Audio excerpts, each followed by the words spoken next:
Hi, I'm Shona and I'm going to show you how to make a nice Faux Ita or Faux Obi Ita using things you probably already have lying around the house. Obi Ita is an important tool you slide into the front of an obi so that it stays flat and smooth throughout the day. This is so easy that anyone can do it. Note that it involves scissors, so children under 8 will need assistance. You're going to need a printout of one of the patterns from my Etsy store. See the link in the description. Print it to fill an A4 page as best as you can. You also need a pair of scissors, a tissue box with the door still on, and glue. You can use a cereal box to do this, but I use tissue boxes because they usually have beautiful patterns on the outside. First, you want to get your tissue box ready by finding the seam and opening it out flat with the outside down. Getting this ready first means you can get the glue on the printout straight on so that you get better adhesion.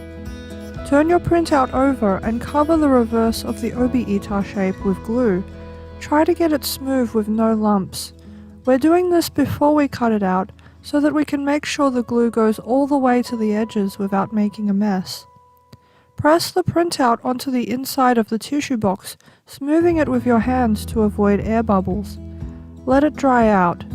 Then use your scissors to cut around the edge.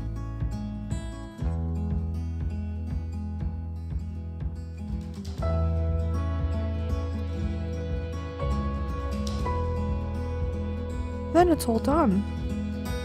If you would like to make it last longer and be more stiff, you can feed it through a laminator and cut it out again. Note that because the cardboard is thick, your laminator might struggle with it and need it to be fed through twice.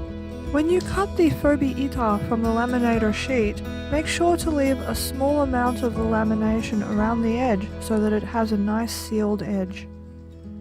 Now that it's done, you can slide it into the front of your obi and it will keep everything much smoother all day long. Your obi should stay smooth and neat throughout all the activities you will do. I have 4 styles of different paper pattern you can try, one for each season of the year. Thank you for watching!